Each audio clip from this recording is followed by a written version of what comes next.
Shalom.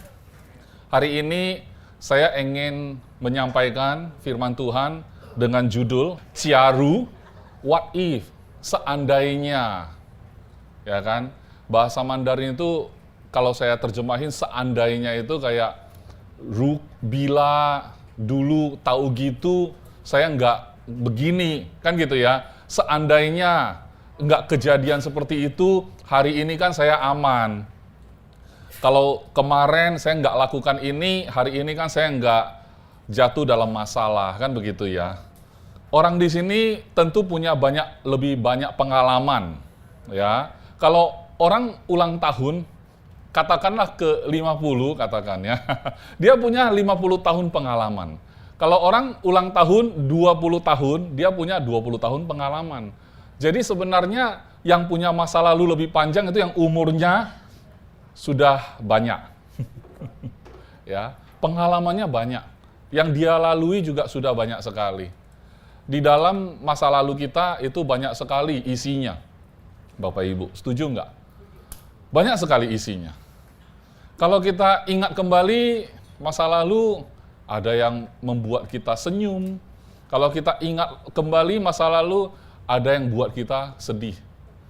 Kita ingat saja masa lalu kita, semua orang bercampur aduk langsung. Ada yang langsung sedih, ada yang langsung senyum, ada yang langsung marah, karena apa yang terjadi di masa lalu gitu ya. Nah, supaya kita punya konteks, saya akan masuk ke 3 Yohanes pasal 1 dan ayat kedua. Saudaraku yang kekasih, aku berdoa, semoga engkau baik-baik dan sehat-sehat saja dalam segala sesuatu. Sama seperti jiwamu baik-baik saja. Saudara, di sini kan ada kata jiwa. Manusia itu punya 3 unsur, roh, jiwa, dan tubuh. Kalau roh sudah enak kitanya, karena kita adalah ciptaan yang baru kan. Kalau jiwa, tidak tahu baik-baik saja atau tidak.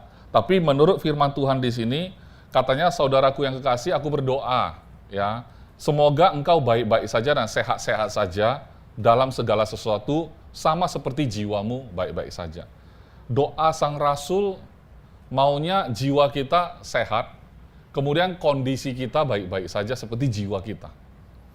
Jadi jiwa kita ini harus menjadi patokan, ya, supaya keadaan kita sehat-sehat saja dalam segala sesuatu. Karena kalau jiwa kita nggak sehat-sehat saja, yang ngikut itu nggak bisa. Ngikut nggak sehat loh. Ya, jadi yang penting itu jiwa kita. Ya pastor, kan roh yang paling penting. Enggak, di sini firman Tuhan katakan seperti jiwamu. Ya, seperti jiwamu baik-baik saja katanya. Dalam jiwa itu ada 5 elemen, 5 unsur. Unsur pertama itu ada memori, Bapak Ibu. Memori itu ingatan. Kayak storage lah. Zaman sekarang kayaknya 1 terabyte sudah kurang. Karena semua foto-foto yang kita ambil, kita jepret, 1 jepretan itu yang mirip-mirip kita 5 kali, 10 kali. Terutama yang cewek itu. Memorinya cepat full. Upgrade cloud storage. Karena kalau di handphonenya udah nggak muat ya, subscribe cloud. Ya, supaya bisa taruh di awan, taruh di cloud. Karena cloud itu berbayar, kita bayar aja, sewa tempat, nanti dia bisa masukin ke sana. Kapan saja mau dipanggil, silakan. Itu memori. Ya Bapak Ibu ya. Selain memori, Bapak Ibu, ada imajinasi. Imajinasi itu kemampuan kita untuk berandai-andai. Kadang-kadang kita berandai-andai itu untuk masa lalu. Lucu ya. Sudah lewat pun kita masih berandai-andai. Seandainya kalau saya ketemu aja orang yang baik di waktu itu, ya kan? Tentu nasibku nggak seperti ini hari ini. Kita berimajinasi, itu nggak terjadi, kita imajinasi untuk yang sudah lewat, itu lucu. Tapi ini kemampuan yang Tuhan beri, saudara. Harusnya kita berimajinasi untuk yang akan datang. Karena memang belum terjadi, silahkan berimajinasi. Tapi seringnya yang sudah terjadi pun kita imajinasi. Kan begitu ya? Makanya banyak orang pendendam di sana. Oke. Tadi balik lagi memori. Katanya manusia itu tempatnya lupa ya. Nggak mungkin. Manusia itu pelupa. Nggak mungkin lah. Coba kalau orang salah aja sama kamu, ingat. Coba kamu salah sama orang, lupa. Itu kejadian-kejadian masa lalu katanya kita pelupa. Nggak mungkin. Kalau firman Tuhan iya melupakan ya. Tapi kalau orang salah sama kita, ingat per kata-katanya ingat. Ya. Nah, imajinasi lagi. Kalau sudah ingat, imajinasi. Tahu gitu kemarin gua gampar gitu ya. Ketiga, intelektual. Kita di dalam jiwa, setiap orang punya IQ. Kemampuan mencerna bahasanya orang. Kemampuan menghitung matematika. Ya, kemampuan memahami persoalan. Yaitu intelek. Menyelesaikan persoalan, problem solving. Itu intelek. Nggak boleh pakai, siapa bilang? Kalau nggak boleh, masa Tuhan kasih? Ya, emosi, maksudnya kadang kita ngelihat sesuatu, kalau logika berpikir, kan bisa, kalau logika berpikir, kalau ngelihat sesuatu, ya ngelihat aja kayak lihat pemandangan. Harusnya nggak ada efek apa-apa. Tapi ini dalam jiwa, ngelihat pemandangan bisa kasih rasa damai. Melihat orang berantem bisa kasih rasa takut. Itu emosi. Yang terakhir, kehendak. Nah, kalau sudah timbul rasa sayang, pengen rasanya nembak gitu. Tembak dia deh. Siapa tahu dia juga suka sama gua. Kan gitu ya. Punya kehendak. Nah, teman-teman, kalau saya paparkan 5 unsur ini Bapak Ibu. Wah, ini seru. 5 unsur ini bisa kita pakai untuk berantem. 5 elemen dari jiwa kita ini bisa juga kita pakai untuk merenungkan firman Tuhan. Contoh ya, kita exercise aja. Kalau kita pakai 5 ini untuk berantem gimana? Apa yang terjadi? Saya sama Pastor Yudi dulu ada pernah salah paham misalnya. Tapi saya bilang saya sudah maafkan. Saya pernah ngomong sudah maafkan. Tapi habis itu kejadian lagi. Modusnya mirip lagi. Jadi saya ingat kembali, memori saya langsung. Pastor Yudi dulu pernah kayak gini. Terus imajinasi saya, berarti dulu itu dia minta maaf itu pura-pura itu. Dia ada maksud itu. Karena dia pastor, jadi dia pengen cepat selesaikan masalah, makanya dia minta maaf. Padahal dia nggak benar-benar berniat tuh. Intelektual. Aku nggak sebodoh itu. Ferguson. Aku akan merancang satu tindakan. Kan gitu ya. Emosi. Gimana nggak marah coba. Sabar itu ada batasnya. Coba saya cross-check ke kawan. Kamu sabar ada batas? Ada dong. Tipis lagi. Iya kan? Berarti saya boleh dong. Emang kalau pastor saya nggak boleh marah sama dia? Oke, kehendak. Besok gua temuin dia. Saya ini laki-laki sejati. Kan gitu ya. Jadi kita pakai 5 unsur ini untuk berantem. Bisa kan? Tapi mari kita coba bayangkan, kita pakai 5 unsur ini untuk merenungkan firman Tuhan. Bisa nggak Bapak Ibu? Memori di masa yang lalu, Tuhan, saya tahu dia nggak pernah tinggalkan aku. Dulu pernah kejadian waktu saya umur 10 tahun, saya terjatuh. Ternyata Tuhan angkat aku, bangkit. Kemudian aku disayang sama Tuhan. Imajinasi, seandainya dulu Tuhan tidak tolong, mungkin hari ini aku hancur. Ya kan? Imajinasi juga untuk masa lalu, tapi kita pakai untuk bersyukur. Ya kan? Wah, kalau begitu intelek. Kalau Tuhan tidak pernah tinggalkan aku, kenapa aku harus takut? Bodoh banget aku takut. Inteleknya muncul tuh, pinter dia. Kalau Tuhan di pihakmu, ya kan? Kepada siapa kamu harus takut? Nah, orang yang percaya itu benar-benar orang pintar, intelek.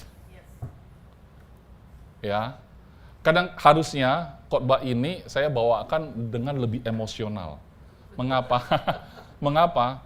Karena sebenarnya bagi sebagian orang masa lalunya itu nggak menyenangkan.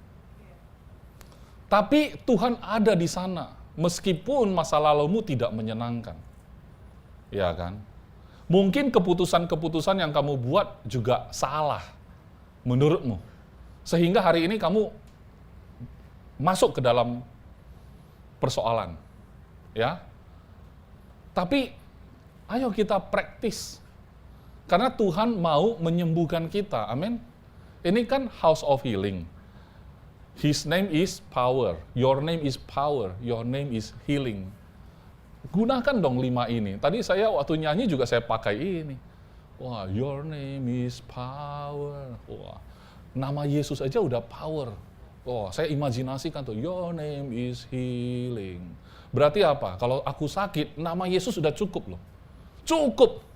Karena itu nama adalah kesembuhan. Wah, masuk ke emosi saya. Wah, makanya ada istilah merinding. Wah, kuasa Tuhan sungguh nyata. Masuk ke emosi. Kehendak. Oke, kalau gitu aku bangkit. Aku tidak mau lagi pikirkan masa laluku yang membuat aku menderita sampai hari ini. Aku mau cut off dengan masa laluku. Aku tahu itu semuanya nggak benar. Habis itu kita bisa pakai lagi balik, ya kan? Kalau Tuhan, memori ya, kalau Tuhan dulu pernah menolong aku, di masa yang akan datang Tuhan pasti akan tetap tolong aku. Kenapa? Karena aku tidak setia, tapi Dia setia. Ya tapi kan hari ini nggak enak. Hari ini yang aku lalui itu benar-benar nggak enak banget. Ya, teman-teman mungkin yang hadir hari ini atau yang nonton lagi ada dalam masalah. Saudara senyum-senyum, enggak pastor, saya enggak ada dalam masalah. Oke, yang hadir hari ini, yang nonton hari ini ada juga yang tidak ada dalam masalah. Tapi ada juga yang dia tidak tahu dia sedang dalam masalah. Ada loh orang yang tidak tahu dia dalam masalah loh. Mungkin ada masalah dengan inteleknya. Dia dalam masalah tapi dia nggak tahu. Somehow yang inteleknya kurang bagus, ada bagusnya gitu loh. Tahu banyak bikin khawatir, betul nggak? Ya kan? Terlalu pintar nggak maju-maju. Perhitungan, inteleknya kuat gitu loh. Mau bisnis ya kan? Makanya kalau misalnya Roh Kudus dorong kita, ayo kamu lakukan bisnis ini.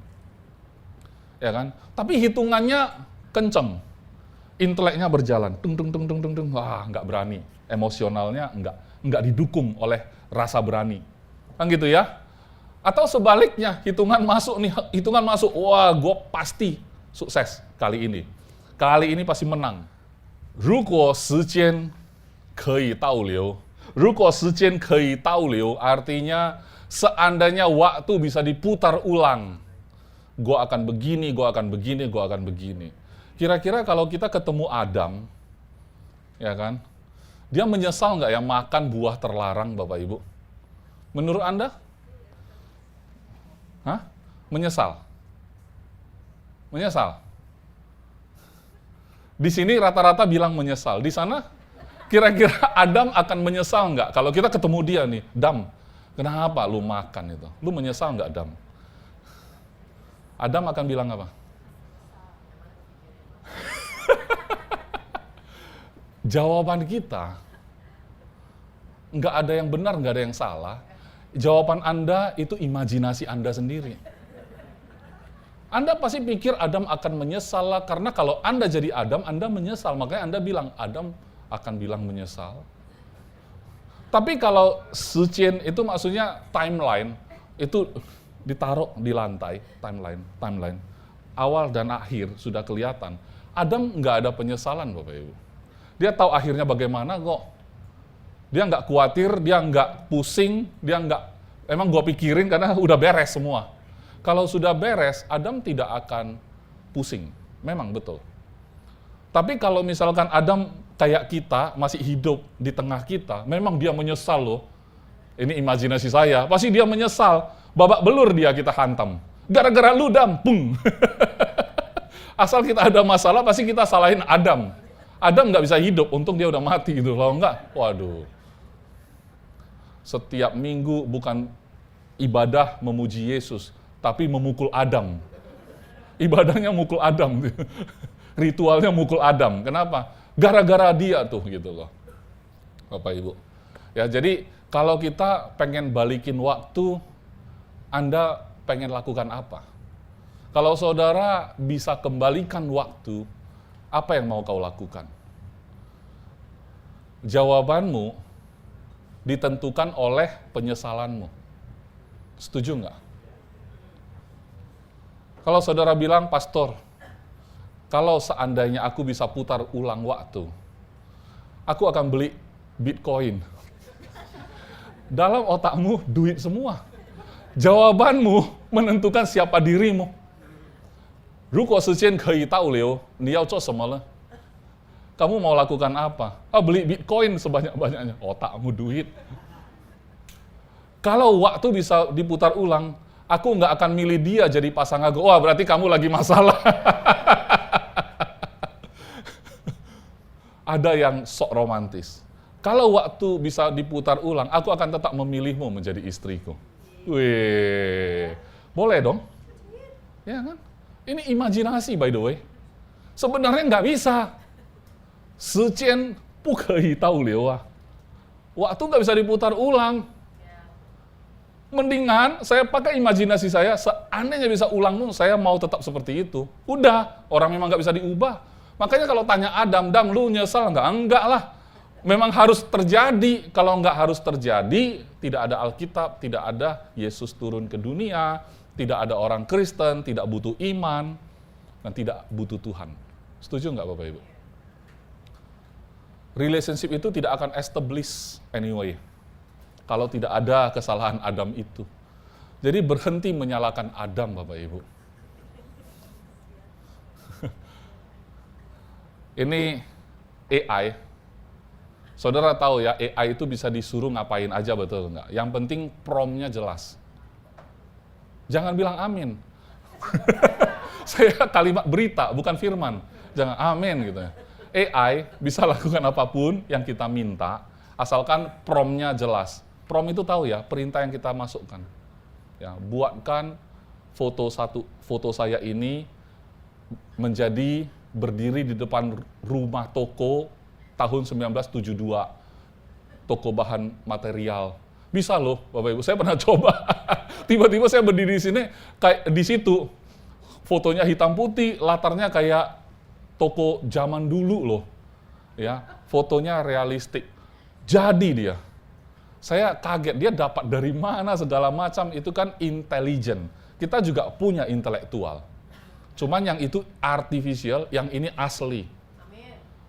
Saking aslinya, tidak ada batasnya, kita bisa bayangkan apa? Tahun 1972 sudah ada alien, suka-suka kita.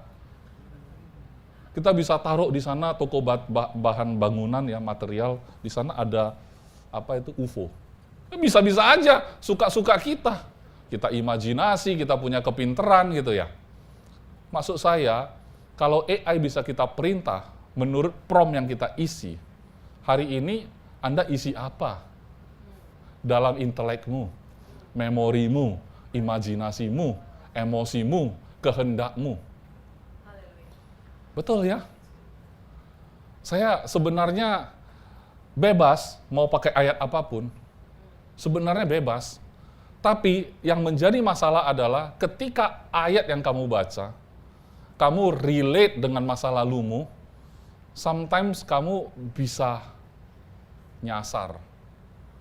Karena kamu anggap pengalaman itu benar. Padahal pengalaman itu memang fakta, tapi belum tentu benar. Betul enggak? Di masa lalu kamu pernah nusuk orang. Itu terjadi, tapi itu benar. Enggak benar itu. Tapi terjadi iya. Itu loh Bapak Ibu.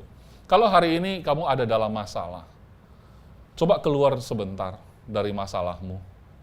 Ya, kamu lihat dirimu ada dalam Kristus, dan kamu lihat masalah itu sudah selesai.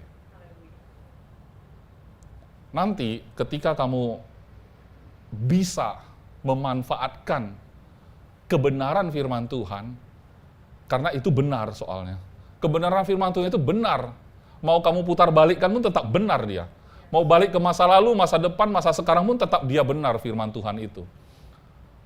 Karena kita sudah tahu bahwa ini masalah sudah selesai di mata Tuhan. Karena Tuhan tidak terbatas ruang dan waktu. Sudah selesai. Berarti mata kita hanya perlu tertuju pada Kristus yang katanya naik ke atas kayu salib Dan dia bilang sudah selesai, dan itu benar serius. Perkataan sudah selesai itu harganya bukan Yesus naik mesin waktu, pulang ke masa lalumu, memperbaiki masa lalumu di sana. Enggak. Dia bukan naik mesin waktu, Bapak Ibu. Tapi dia naik ke atas kayu salib. Amin. Dia sembuhkan masa lalumu. Dia berikan masa depan yang indah. Amin. Dia tebus dirimu. Masa lalu nggak bisa diubah. Tapi masa lalu bisa ditebus. Masa depan pun bisa ditebus. Kalau yang menebus adalah Yesus. Karena dia bayar harganya itu lebih dari seharusnya. Lebih dari yang kamu bisa paham. Amin nggak Bapak Ibu? Masa lalu tidak bisa diubah, tetapi tidak boleh kita hidup terus di dalamnya. Betul tidak?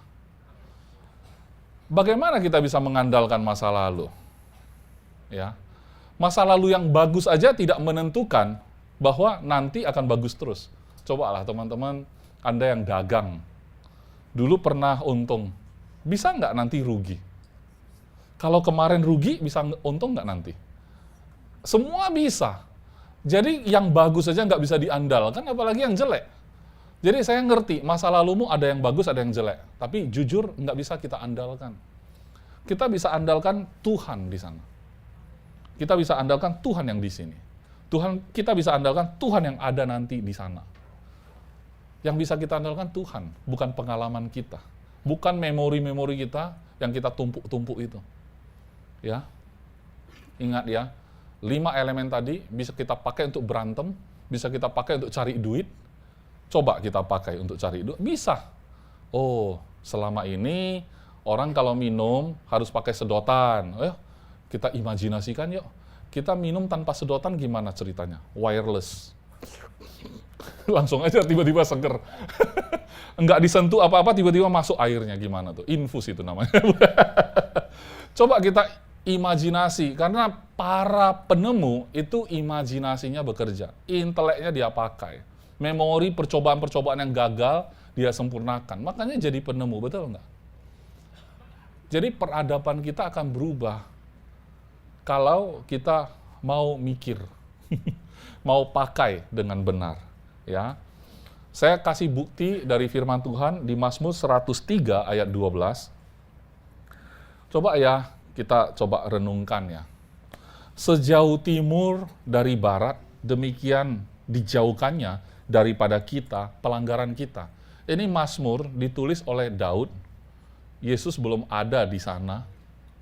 Belum ada waktu itu maksudnya. Tapi dia punya pewahyuan bahwa Tuhan itu menjauhkan pelanggaran kita dari timur, sejauh timur dari barat. Jauh banget enggak itu? Itu adalah, kalau saudara adalah sastrawan, ya, saudara adalah penulis puisi, ya, di Alkitab itu puitis. Tulisan Alkitab itu puitis. Baca aja Mazmur, ya, Amsal, Kidung Agung, itu puitis sekali. Saudara nggak usah khawatir, Alkitab punya semua untuk Anda. Mau belajar sesuatu, baca Alkitab. Ya. Mau menjadi penulis, belajar dari Alkitab. Mau jadi raja, baca dari Alkitab. Mau jadi CEO, belajar aja dari Alkitab. Mau jadi pembicara, public speaker, baca dari Alkitab. Mau jadi leader, baca Alkitab. Mau jadi pebisnis, baca Alkitab. Setuju ya? Alkitab udah lengkap semua, saudara. Jadi, saya membayangkan, Daud waktu zaman dia tidak ada Yesus, Yesus belum lahir. Tapi kenapa dia seperti keluar dari timeline dia? Dia bisa melihat semua apa yang terjadi, bahkan setelah Yesus datang, setelah dunia ini berakhir. Dia bisa menceritakan itu, seindah itu. Di zaman itu mana mungkin ya menjauhkan kita dari pelanggaran kita. Waktu itu. Manusia dijauhkan pelanggarannya sejauh timur dari barat. Itu hanya bisa tergenapi kalau nanti sudah ada Yesus. Nanti, waktu itu belum. Tapi dia bisa punya pewahyuan itu. Saya garansi saudara, ketika saudara ngerti identitasmu, saudara adalah anak Allah. Saudara punya identitas yang kekal. Saudara juga punya otoritas yang tidak ada batasnya, seperti apa Yesus itu, seperti itu engkau. Kalau begitu, Yesus ada di atas, duduk di sebelah kanan Allah Bapa. Nah, disitulah posisi kita berada juga. Kita boleh keluar dari timeline kita. Ngerti ya timeline ya Bapak Ibu ya? Dari apa yang sedang kita jalani hari ini, ayo kita keluar sebentar. Kita posisikan diri kita di dalam Kristus. Duduk di sebelah kanan Allah Bapa kita. Kita melihat timeline kita. Iya, dulu gua bego. Iya, dulu gua nggak bertanggung jawab. Iya, dulu gua melakukan banyak kesalahan. Makanya hari ini gua parah banget. Tapi nggak apa-apa. Aku percaya, aku speak life, ini akan berubah terus ke depan. Aku speak life dalam nama Yesus, ini akan berubah. Ya kan? Nama Yesus adalah kuasa, nama Yesus adalah kesembuhan. Izinkan Tuhan sembuhkan ini semua. Engkau tidak punya kuasa itu, tapi Yesus punya. Saya tahu engkau sudah mencoba segala daya upaya. Engkau sudah mencoba dengan semua kemampuanmu. Engkau mungkin sudah cari pertolongan kepada orang yang kamu anggap bisa menolongmu. Tapi berakhirnya tetap seperti itu. Berulang kali. Bahkan kesalahan yang sama diulang-ulang lagi. Sepertinya hopeless. Saudara, selama kita hidup di dunia ini, selama kita ada di timeline hidup di dunia ini sampai kita mati nanti, selalu akan ada kamu melakukan kesalahan kok. Mau suka atau nggak suka, nggak bisa kamu bilang hari ini, enggak pastor, saya bertekad, saya nggak akan lakukan kesalahan yang sama. Jatuh ke lubang yang sama itu, no. Aku berkomitmen. Ya kan? Nyawa taruhanku. Saudara sedang berbohong. Betul nggak? Anda kalau masih muda, Anda punya jarak waktu masih panjang sekali untuk ngalamin kebaikan Tuhan. Pada waktu itu, saya garansi, saudara pasti melakukan kesalahan juga kok. Tapi saya juga garansi, Tuhan ada di sana kok. Amin. Jangan khawatir, jangan gentar hatimu. Ya. Oke, kita lihat di Ibrani 8 ayat 12. Sebab aku akan menaruh belas kasihan terhadap kesalahan mereka dan tidak lagi mengingat dosa-dosa mereka. Saudara, ini menarik sekali. Dikatakan Tuhan tidak akan mengingat dosa kita. Tidak mengingat itu maksudnya lupa atau tidak memperhitungkan, saudara. Kalau kita harfiah, tidak mengingat itu artinya waktu kita ingat nggak ada di dalam memori. Kita cari-cari di memori nggak ada, gitu loh maksudnya. Kita cari di galeri hilang, kita cari di cloud hilang, kita dicari dimanapun tempat kita simpan kemarin itu udah hilang semua. Pernah nggak rasain kayak gitu? Suatu hari saya punya external hard disk, zaman dulu kan begitu ya. Kalau simpan di flash disk kan kecil dan memorinya kecil juga waktu itu. Jadi kalau mau storage yang lebih besar, kita beli hard disk, tapi yang eksternal. Jadi colok ke laptop bisa mengakses. Karena laptop juga kecil storage-nya, jadi eksternal gitu ya. Foto, video yang kita shoot anak-anak kita itu, semuanya saya backup di external hard disk. Di laptop yang seadanya yang biasa kita pakai. Hard disk ini dijamret Bapak Ibu. Waktu hard disk ini dijamret, saya mikir, dalamnya ada apa ya? Dalamnya ada apa ya? Saya nggak kehilangan duit, nggak kerugian, bukan kerugian duit ya. Kerugian saya terbesar adalah memori di dalamnya. Rasanya pengen ngasih tahu, halo yang jambret tolong kembaliin, saya bayar deh harganya, lu mau minta berapa tebusannya. Karena itu memori lebih bernilai rasanya. Gitu loh. Kalau dia mau jambret, dia jambret. Pastor, kamu bisa nggak tidak mengingat dosa mereka lagi? Bisa. Saya udah ampuni mereka. Tapi disuruh nggak ingat, saya masih ada di memori. Tapi, apa arti mengampuni, Bapak Ibu? Forgive. Mengampuni itu forgive ya. Saudara pernah nggak sampai hari ini, bukan pernah, saudara masih ada nggak orang yang saudara sulit ampuni? Mengampuni itu forgive. Melupakan itu forget. Saya search lah di ChatGPT. Apa ada bedanya get itu? Ada satu forgive, Ada satu forget. Ada nggak ya hubungannya get sama give? Jadi saya tanya ChatGPT, menurutmu kata forgive dan forget ada nggak urusan dengan give dan get? Tahu nggak dia jawab? Keren banget pertanyaanmu bro, ini adalah sesuatu hal yang sangat rohani sifatnya. Bla bla bla bla bla, ada loh riwayatnya itu. Give itu memberi, get itu menerima. Jadi forgive itu kita memberikan pengampunan, forget itu gimana? Nggak tahu, dia jelasin apa, saya kayak cocokologi juga ini, ChatGPT ya. Jadi menurut saya, ya kan ada khotbah Pastor Prince juga, dia bilang, Tuhan tidak suruh kamu forget kok. Dia suruh kamu forgive, katanya gitu. Jadi, indikator kamu forgiven adalah ketika kamu teringat, kamu nggak merasa sakit hati lagi. Berarti itu kamu sudah forgive. Gitu loh. Lebih enak mana? Forgive atau tidak forgive? Kita yang disakiti, kita lebih enak mengampuni atau tidak mengampuni? Ah, itu gampang banget jawabnya. Mengampuni pasti lebih enak. Karena setelah diampuni nggak sakit lagi kan gitu ya. Diingat-ingat kayak apapun nggak menyakiti kita lagi. Oh enak banget kalau mengampuni. Kalau enak kenapa Kalau beneran enak kenapa nggak mengampuni Bapak Ibu? Kenapa susah gitu loh? Lepaskan beban itu. Kenapa? Kalau sulit mengampuni, lihat Yesus yang ada di atas kayu salib itu. Dia membayar dosa yang dia tidak lakukan. Dia dihianati oleh murid-muridnya yang katanya, siapa yang berani bunuh kamu? Aku berada di garda terdepan, hilang di sana. Pengkhianatan terjadi atas dirinya. Tapi kenapa dia harus naik ke atas kayu salib? Harusnya Yesus di posisi yang berhak untuk dendam. Tapi dia enggak loh. Kenapa? Karena dia enggak ada dosa. Dia enggak ada benih Adam yang corrupted. Dia murni benih dari Bapa. Saudara juga sudah punya benih itu. Jadi tidak ada cerita, jadi nggak usah ya kita korek-korek masa lalu orang ya, nggak usah. Saudara, saya nggak menggampangkan masalahmu memang berat. Tapi kamu juga nggak tahu masalah orang lain, bahkan saudara nggak tahu masalah saya. Tapi itu bukan untuk diperlombakan gitu. Anak Tuhan suka begitu soalnya. Coba kalau kita bikin sesi sharing ya.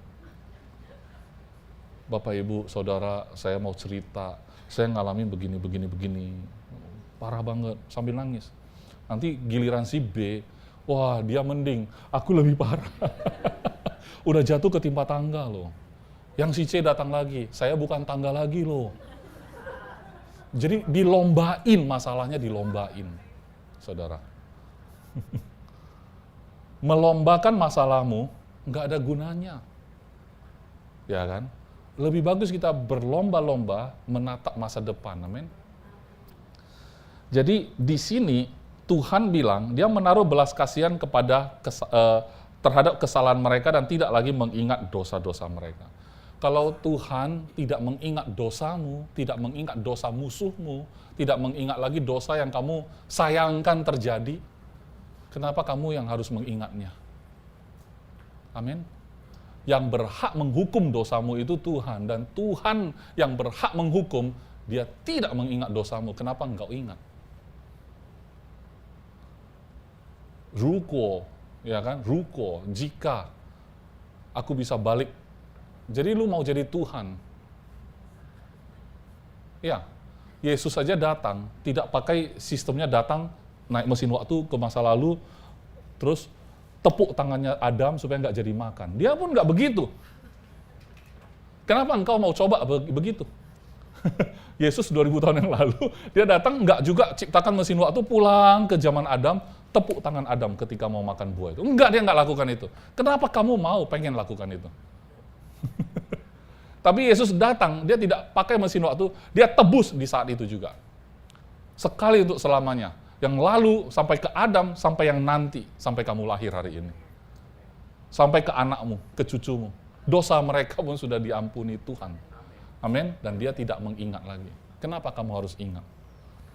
Ini point of view-nya Tuhan ya. Yeremia 29 ayat 11, point of view Tuhan, POV. Sebab aku ini mengetahui rancangan-rancangan yang ada padaku mengenai kamu. Demikianlah firman Tuhan, yaitu rancangan damai sejahtera dan bukan rancangan kecelakaan. Untuk memberikan kepadamu hari depan yang penuh harapan. Amin nggak saudara? Point of view Tuhan, POV Tuhan, dia bilang, aku tahu rancanganku. Dan rancanganku itu adalah damai sejahtera, bukan rancangan kecelakaan. Memberi kepadamu hari depan yang penuh harapan. Khotbah ini yang paling sulit adalah bagian apa? Percaya. Gitu aja. Setiap firman Tuhan, bagian tersulitnya adalah percaya. Tapi kalau kamu mau anggap itu mudah, juga bisa. Apa yang bikin sulit? Imajinasimu tadi itu semua. Begitu ada cerita firman Tuhan seperti ini, hari depan yang penuh harapan. Mana Tuhan langsung berubah. Masa lalu, mana dulu juga aku pernah baca ini, aku juga pernah doa, puasa lagi. Tapi nyatanya terjadi lagi, terulang lagi. Dan seterusnya, hari ini saya baca lagi, nggak ada itu Tuhan. Sulit sekali untuk terima. Karena kita nggak polos lagi. Sudah banyak kejadian yang kita lalui, sehingga kita nggak polos lagi hari ini. Sementara waktu Yesus ketemu anak-anak kecil, sampai murid-muridnya bilang, jangan ganggu guru. Yesus bilang, biarkan anak-anak itu datang kepadaku. Karena orang-orang seperti mereka lah yang empunya kerajaan surga. Ada apa dengan anak kecil? Polos. Tidak ada intrik. Dan belum banyak pengalaman. Memori belum kotor. Imajinasi belum kotor. Intelektualnya murni. Emosinya apa adanya. Kalau kita kan enggak. Ya kan? Kita bilang enggak marah, padahal marah. Anak kecil marah ya marah, betul enggak? Nangis ya nangis, sedih ya sedih. Kalau kita enggak. Sedih pun bisa drama. Enggak benar-benar sedih. Drama aja, supaya jadinya kayak victim. Dramatize. Ya kan? Terakhir apa? Setelah intelektual, kehendak. Oh, kehendak kita sama kehendak anak. Apa lapar, polos banget. Kalau kita selain lapar maunya yang enak. Bakmi aja bikin review. Kita review dari segi harga, dari segi kematangan, dari segi rasa, dari segi jarak, ya kan? Dari segi rame gitu ya. Kita bikin review di Google, ya kan? Kita punya trik. Kenapa? Karena berpengalaman. Tapi yang Yesus bilang, biarkan anak-anak ini datang kepadaku. Mereka nggak berpengalaman. Ayo di hadapan Tuhan, nggak usah pakai pengalamanmu. Ayo terima kebaikan Tuhan. Percaya apa yang Dia katakan. Masa depan yang penuh harapan, hari depan yang penuh harapan, itu Dia yang ngomong, Bapak Ibu, bukan Iskandar. Tuhan yang beritahu melalui nabi. Tapi itu berlaku untuk saudara dan saya. Bayangkan POV Tuhan sudah disampaikan lewat Alkitab.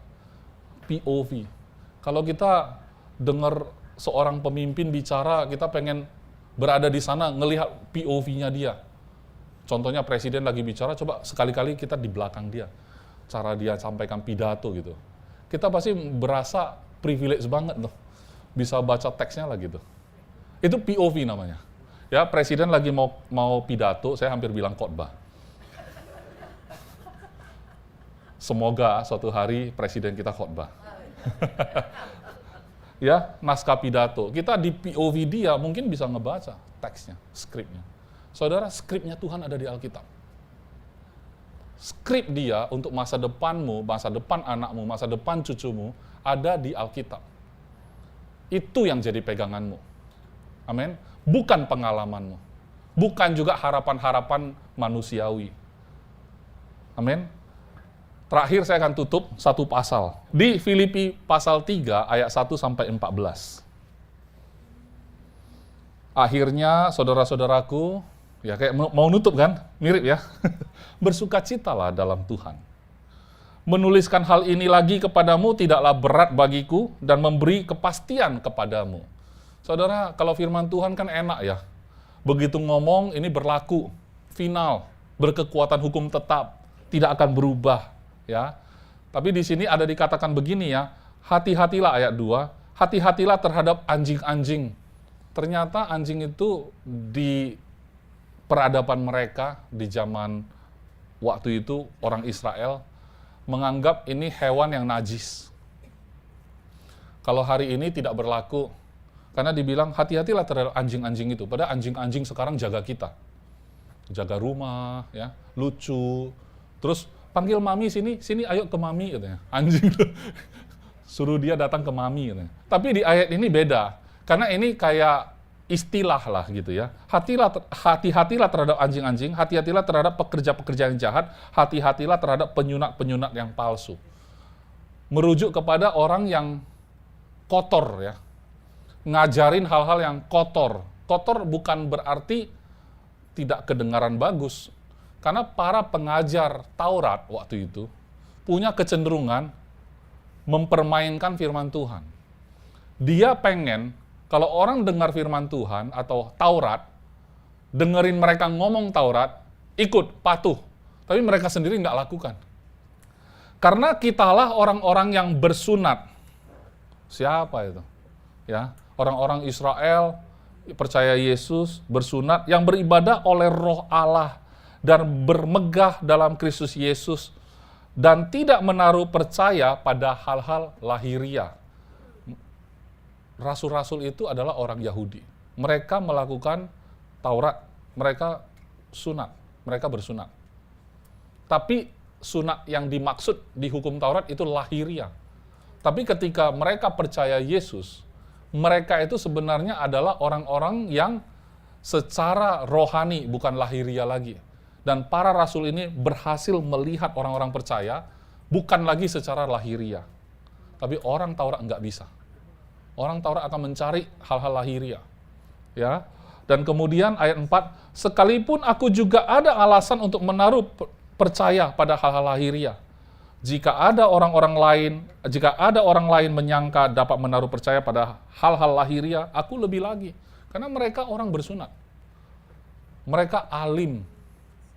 Mereka terhormat sebagai ahli Taurat. Mereka terhormat. Mau membanggakan itu mereka bisa. Tapi mereka tidak mau bermegah atas itu. Ayat 5, kenapa begitu? Disunat pada hari ke-8 dari bangsa Israel, dari suku Benyamin, orang Ibrani asli, tentang pendirian terhadap hukum Taurat, aku orang Farisi, katanya. Tentang kegiatan, aku penganiaya jemaat. Saudara, waktu Paulus mengatakan hal ini sudah jadi masa lalu. Ini sejalan dengan apa yang saya sampaikan khotbah tadi. Masa lalu, masa sekarang, dan masa yang akan datang. Paulus mengatakan tentang masa lalu dia seperti itu. Berdasarkan masa lalu dia punya hak untuk bermegah.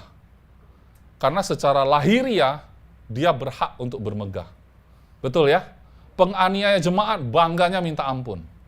Karena di point of view mereka, menganiaya orang percaya Yesus itu adalah hal yang baik untuk dilakukan. Karena percaya pada Tuhan Yesus itu adalah penistaan terhadap Yahweh-nya mereka. Oh, mereka orang yang beribadah secara lahiriah. Oke? Nah, tentang kegiatan aku penganiaya jemaat, tentang kebenaran dalam mentaati firman Tuhan, aku tidak bercacat katanya. Bangga dong. Tetapi apa yang dahulu merupakan keuntungan bagiku, sekarang kuanggap rugi karena Kristus. Saudara, apa yang bisa dia banggakan harusnya di masa lalu, hari ini dia anggap rugi. Kenapa? Karena hari ini dia punya Kristus. Amin. Artinya, dengan kita kasih prom aja hidup kita, ada Kristus dalam hidupmu. Di dalam prom kehidupan kita, kita kasih Yesus dalamnya, semua jadi rugi, saudara. Karena terlalu bernilai Yesus itu. Dalam prom AI hidupmu. Kasih Yesus saja, warnain Yesus masuk ke dalam, langsung semua itu adalah kerugian. Jadi apapun masalahmu hari ini, tidak usah khawatir. Kenapa? Karena ayat 8 katanya, malahan segala sesuatu kuanggap rugi, karena pengenalan akan Kristus Yesus Tuhanku lebih mulia daripada semuanya. Oleh karena dialah aku telah melepaskan semuanya itu dan menganggapnya sampah, supaya aku memperoleh Kristus. Apa yang bisa dibanggakan dianggap sampah, saudara? Saudara, setiap orang punya kebanggaan. Tapi ketika kamu punya Yesus Kristus, kamu nggak bisa trade itu. Kamu nggak bisa ganti. Karena itu akan kelihatan sampah banget. Identitasmu dalam Kristus itu tak ternilai harganya. Saking tak ternilai, apapun yang kamu banggakan itu sampah. Bagus ya? Yang bagus Tuhan Yesus, bukan kita. Saya nggak tahu Anda lagi bangun apa. Karena setelah terbangun itu jadi masa lalu. Tetap akan jadi sampah. Betul kan? Oke, kemudian ayat 9. Dan berada dalam Dia bukan dengan kebenaranku sendiri karena mentaati hukum Taurat, melainkan dengan kebenaran karena kepercayaan kepada Kristus, yaitu kebenaran yang Allah anugerahkan berdasarkan kepercayaan. Saudara, bagian tersulit, bahkan untuk orang beragama sekalipun, kalau bicara tentang Yesus, yang paling sulit adalah percaya. Padahal itu yang bisa selamatkan kita. Amin. Itu yang bisa selamatkan kita. Bukan hanya selamatkan kita nanti masuk surga, bukan. Termasuk apa yang sedang kau alami. Timeline-mu. Bisa izinkan dia bekerja. Pertanyaannya, percaya enggak, saudara? Bagian tersulitnya. Tapi mari hari ini setelah dengar firman Tuhan, jangan menganggap itu sulit. Karena lebih sulit kalau kamu enggak percaya. Setuju enggak? Percaya dengan tidak percaya, lebih sulit mana? Sekarang lebih merepotkan kita kalau kita nggak percaya. Kalau begitu, kita ubah. Kalau tadi saya bilang bagian tersulit adalah percaya, mari kita ubah. Lebih sulit lagi kalau kamu nggak percaya. Kalau percaya itu sulit, lebih sulit lagi kalau kamu nggak percaya. Amin? Ya? Oke, kemudian yang ku kehendaki ayat 10, ialah mengenal Dia, Yesus ya, dan kuasa kebangkitannya, Yesus. Dan persekutuan dengan penderitaannya, Yesus. Di mana aku menjadi serupa dengan Dia di dalam kematiannya. Esensi dari sebuah baptisan. Kamu mati bersama Kristus, kamu bangkit bersama Kristus. Kuasa kematian dan kebangkitan Kristus diberikan kepada saudara dan saya. Amin. Kalau begitu, kita punya hak untuk bicara tentang hidup. Bangkitkan persoalanmu dari kematian. Bangkitkan tubuh-tubuhmu yang lemah. Perkatakan dengan penuh otoritas. Amin. Supaya aku akhirnya beroleh kebangkitan dari antara orang mati. Ayat 12, bukan seolah-olah aku telah memperoleh hal ini atau telah sempurna, melainkan aku mengejarnya. Kalau aku dapat juga menangkapnya, karena aku pun telah ditangkap oleh Kristus Yesus. Ini cinta bersambut. Saudara kejar-kejar, padahal Kristus tangkap kamu. Oke, ayat 13. Saudara-saudara, aku sendiri tidak menganggap bahwa aku telah menangkapnya, tetapi ini yang kulakukan. Titik 2. Ini yang Paulus lakukan. Titik 2. Saudara perhatiin. Aku melupakan apa yang telah di belakangku. Masa lalu ya. Dan mengarahkan diri kepada apa yang di hadapanku. Masa depan. Ayat 14. Dan berlari-lari kepada tujuan untuk memperoleh hadiah, yaitu panggilan surgawi dari Allah dalam Kristus Yesus. Amin, saudara. Sampai kita punya contoh, seorang Rasul Paulus pun, dia punya masa lalu, punya masa kini, punya masa depan. Dan dia berlari kepada tujuan, yaitu hadiah panggilan surgawi dari Allah dalam Kristus Yesus. Menuju ke depan, saudara. Panggilan surgawi. Semuanya akan jadi sampah yang akan kita tinggalkan. Kita mau bangun apa? Kita mau bangun apa? Pagi-pagi kita buka mata, kita mau kerja, kita mau cari duit, tumpuk duit itu. Setelah duitnya banyak, dibanyakin lagi. Setelah banyakin lagi. Udah gitu aja terus. Lebih banyak lagi, banyakin lagi, tetap kurang banyak. Kenapa? Nanti dibanding lagi masih kurang, banyakin lagi. Habis itu apa? Kan ditinggalkan. Betul nggak? Kan ditinggal. Apa yang saudara mau kejar, kalau saudara belum pernah dengar ini, apa yang saudara mau kejar, bisa jadi itu adalah masa lalunya Paulus. Betul ya? Salomo juga begitu ya, dia punya semua. Yang saudara mau kejar hari ini untuk masa depan saudara, itu adalah masa lalunya Salomo, dan itu jadi sampah. Syukur hari ini kita mendengarkan firman Tuhan, Tuhan tangkap kita, keluarkan kita sejenak dari timeline yang kita lalui. Timeline yang sedang kita jalani. Kesulitan, kesenangan, kesusahan, kesedihan, kegembiraan, sukacita, duka cita, saudara sedang hadapi, saya paham. Tapi Tuhan mau kamu keluar dari sana. Secara permanen engkau punya rumah. Engkau masuk dalam kehidupan Kristus. Engkau aman, tenang di dalam Dia. Sampai selama-lamanya. Amin.